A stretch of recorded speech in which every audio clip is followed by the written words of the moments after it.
Subscribe my YouTube channel Motivation Mafia.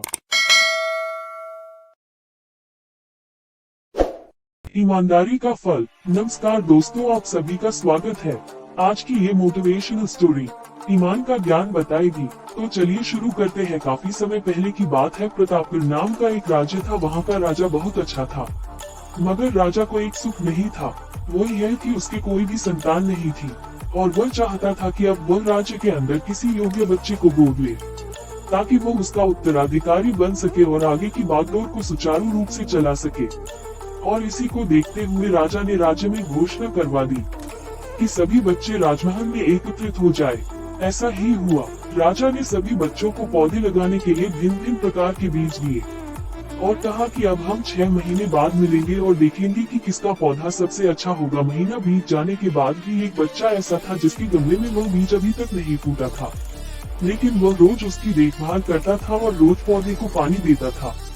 देखते ही देखते 3 महीने बीत गए। बच्चा परेशान हो गया। तभी उसकी माँ ने कहा कि बेटा धैर्य रखो, कुछ बीजों को फलने में ज्यादा वक्त लगता है। और वो पौधे को सींचता रहा।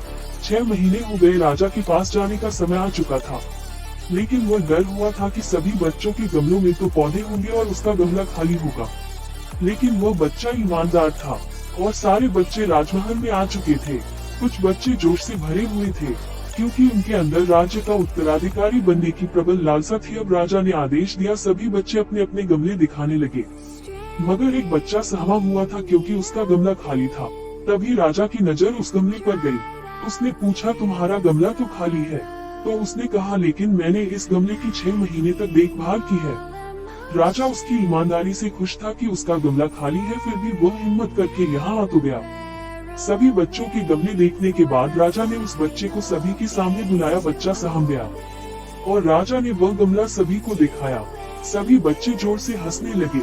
राजा ने कहा, शांत हो जाइए, इतने खुश मत होइए। आप सभी के पास जो पौधे हैं वो सब बंजर है। आप चाहे कितनी भी मेहनत कर ले, उनसे कुछ नहीं निकलेगा। लेकिन असली बीज यही था। राजा उसकी ईमानदारी से बेहद खुश हुआ और उस बच्चे को राज्य का उत्तराधिकारी बना दिया गया। लेकिन हमें इस कहानी से क्या सीखने को मिला? मेरे हिसाब से अपने अंदर ईमानदारी का होना बहुत जरूरी है। अगर हम खुद के साथ ईमानदार हैं तो जीवन की किसी न किसी पड़ाव में सफल हो ही जाएंगे, क्योंकि हमारी औकात हमें ही पता होती है।